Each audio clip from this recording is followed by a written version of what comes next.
All right. And Steve says, dental floss, Michael, can you imagine a pulled pork sandwich without dental floss? The inventor of floss is my person of the century. And Malcolm, who carries on with the line of sort of devices that have saved you, the dishwasher, Michael. Yes, I know what you mean. The difference between the dishwasher, though, and the automatic washing machine seems to be this, Malcolm. The dishwasher means that you can put it in there and walk away. Yes, I accept that. But it actually stopped that social intercourse around the washing the dishes in a family. You know? Nothing wrong with washing the dishes. The bloody dishwasher is absolutely useless, most of them. Well, I had to contend with one. Our dishwasher broke down, and I had to do without one for 2 weeks. This is this year. And I've got to be honest with you, I think the dishwasher does a better job of washing my dishes than I do, so that's the first thing. But the second thing is, I rediscovered that washing the dishes is a social family occasion. You know, you rope the kids in, they're there, they don't like doing it, but they're drying it. And then you have that conversation, you know? Oh, what did you do at school today? Stuff like that. Whereas the automatic washing machine, no conversations were ever stopped except exasperation. And the automatic washing machine, there were no upsides to its alternative. So, just quietly.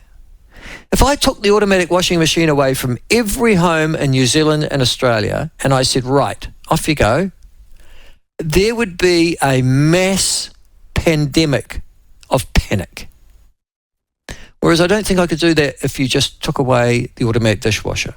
All right, and that's a good time to actually introduce. Actually, be interesting to see if the Australians regard technology as any less than New Zealanders. I can't imagine they do. It's Jaqui Lane, our letter from Australia. Jaqui, what's one thing that you could say I could not possibly live without now?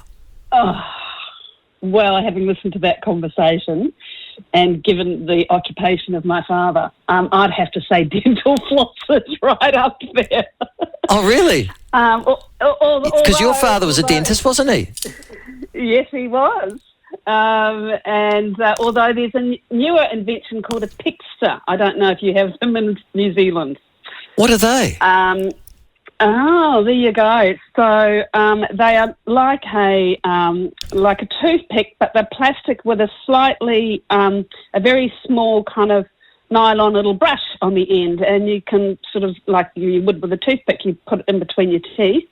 And that's kind of like the newer version of dental floss, but I still use dental floss. So that would be my pick, I'd have to say.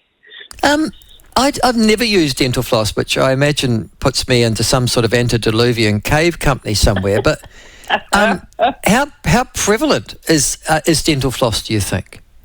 Does everybody floss?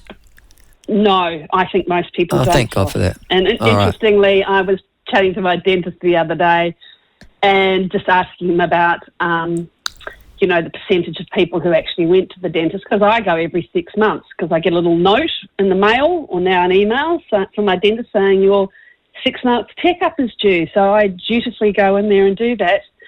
And he said only about 25% of the Australian population actually goes to the dentist regularly. Well, that's because they can't afford to. Well, yeah, maybe, but it's I've gone 6 months, every 6 months most of my life. Oh, you're a much better person than I have. As the daughter of a dentist. Yeah, well, I guess that's right. But you're a much better person than I am, because, to be honest with you, Jack, there's two reasons why we don't go to the dentist, isn't there? One is cost, and that's significant now for New Zealand. I don't know, Australia's I guess the same. But the second reason is it always hurts. Yeah. Well, it doesn't always hurt. If you go regularly, you see, you don't get to a point where you've got major issues that it would hurt. So it's one of those things, it's preventative. So the reality is, if you take a more preventative approach to your health, sound like an old lady here, it won't hurt so much. I sort of understand that. But the other thing is, the Labour Party moved in, I think, and the Greens in actual fact, Jack, I think they both had a policy at the last election of free dental care for New Zealanders. up until the age of 25, I think it was. But boy, it didn't work, really, did it? So it's not something that spins. It's not something that spins the wheels of the average Kiwi. It would appear, even if look, you're going to get it for free. Yeah. Well, I think the reality is that free people floss. have this view about that going to the dentist hurts, and it doesn't need to hurt. There we go. It's like a lot of things in life. Yeah, well, they say that until it happens. Actually, I've got another good one here. Andrew's just said, couldn't live without the flush toilet. Oh. I don't know about that. Well, you see, I grew up with one. So did you. I mean, I'm sure you did go out the back. You're the daughter of a dentist. I'm sure they were relatively wealthy even. But we had a batch in the Marlborough Sounds, and there was no flush anything. So, for up until I was 16 or 17, we were on a Caro fridge and not a flush toilet. There's just a good part of me that just... You want to time travel until you work out that if you would travel back to the 19th century, not only do they not have flush toilets, but they didn't even have toilet paper.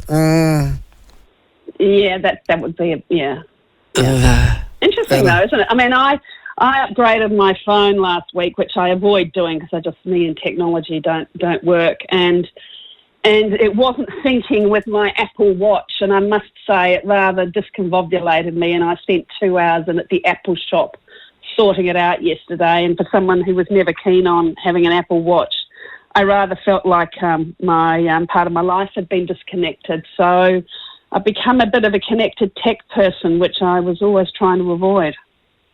Well, join the generation of my children, eh? I mean, it's the one thing I have to say. Is this the first generation in the history of humankind? I don't know.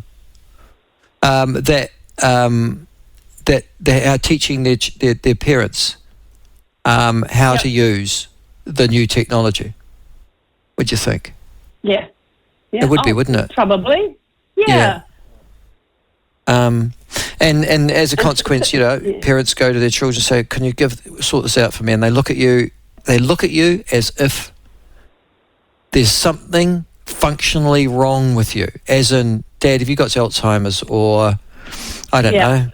And then you suddenly they give it back to you and say, "There you go." And you go, "How did you do? How?" It doesn't matter. It's just a mystery of the universe. Well, and typically when you ask them that question, the eye roll happens first. Yeah, that's right. Then they get off the device they're on and grudgingly turn to you. Yeah, and then about how fast they are on pressing things, and I can't even work out what to press, let alone do it that fast.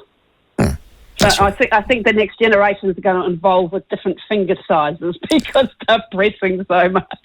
Well, there's a question. It's an issue I intend to explore more this year. But the advent of AI, artificial intelligence, and whether or not I imagine this digital phase where you're literally using your digits. Sorry, rather than the technical phase, but you're literally using your digits to do something. I'm assuming this is early technology, and that when medium technology arrives, we'll just talk, and everything I think we're will almost happen. already. I think we're almost already there. I mean, you look at Siri and any of the home devices, even my Apple Watch. I can ask Siri. Not that I do. But, with a connected home, you can ask your RoboVac or you turn your lights. I mean, you can do all of that, a lot of that stuff now already. And wait till they embed it properly in like normal glasses, not the kind of the 3D ones. But we're almost there. The one thing that I'm surprised we haven't made as much progress with, Jack, is cars, self-drive cars. I know Tesla's moved down that line, Elon Musk. That's got to be our generation, doesn't it? Before you and I die, surely everybody will be in self-drive cars. I don't think so. I don't think so. No. I'm not sure that we humans are ready for it. I mean, it's not that the technology might not be there, but I just think that I'm not sure that people want to take it up, Well, initially, there'd be a trust factor. And unfortunately, because a lot of Elon Musk's test cars are driving into themselves or bursting into flame, that's unfortunate. But I guess that was also the case with air travel. When the first aeroplanes were created 100 years ago, it would be 100 years ago, they would have been commercial by now. They'd gone through a First World War. They were starting now to be used for vehicle transport. A lot of people would have said, I'm not getting one of those. Now look at us. Yeah, so, and also, I think that when you think about, and I haven't done a lot of reading about it, but I've done some for a client, the self-drive car technology is pretty amazing. And, it's an early kind of test phase, and I think the tech will be there way before us humans are ready to totally engage it. Would be my view. Well, in 100 years' time, I don't think you'll be driving your own car. The actual fact, there'll be self-drive car rallies, won't there? Oh my God, you've got yourself. Oh, you're driving it all by yourself. God, how amazing! There you go. Right, a bit moving like on. a bit like little robot cars that you give kids these days. Just be adults doing it. Listen, before we go on to things that have happened in Australia over the last week, and quite a bit has, but I actually read in the Sydney Morning Herald, I think it was this morning. Yes, it was. Or it might have been yesterday. What's today, March the 15th? No, it was today. An article by a travel writer called 10 Things We'll Never Understand About New Zealand. Brian Johnston. You haven't caught up with that? No, I haven't. And I just wanted to check from your perspective, this is Australia looking at New Zealand going, oh God, we don't get that. And he's, as I said, written this opinion piece that's got some sort of prominence in the Sydney Morning Herald this morning. And the first one that he's put up, I'll go through the 10 with you if you don't mind, but the first one he's put up is friendliness. He says, New Zealand isn't for the shy or solitary traveller. Everywhere you go, somebody will talk to you. The cashier, the hotel receptionist, the bro on the park bench, the diner at the table beside yours in a restaurant. Everybody minds everybody else's business in the nicest way. How do New Zealanders remain so effortlessly friendly in such a fraught world? Who knows? But long may it last. Is that something that you would agree with him on or not? Actually, I would. I remember, a good 15, 20 years ago, I've been in Australia for 30 years. I went back to New Zealand. I went skiing in Queenstown, and I got on, I flew into Wellington, then I caught a small plane down to Queenstown at the time. And I was sitting next to somebody, and they kind of started chatting to me. And I'm kind of like in my seat going, who is this person? What are they doing? And then I kind of did a double take. I thought, oh my God, I've become an Australian. It was like, oh, that's right. Everyone talks to you here.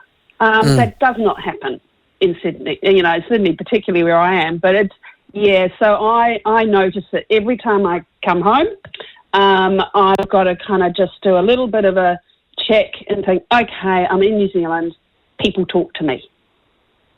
Does not really happen here. Well, the other thing is I go to a supermarket and somebody I've never met, the checkout operator, goes, so, how's your day been?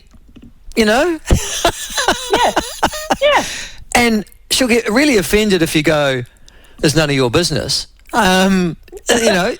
She expects now a whole psychological rundown. What have you been doing before you go out? So there you are, Oh, it's been busy. How's that been then? It's... You're getting a psychological quizzing before you get out.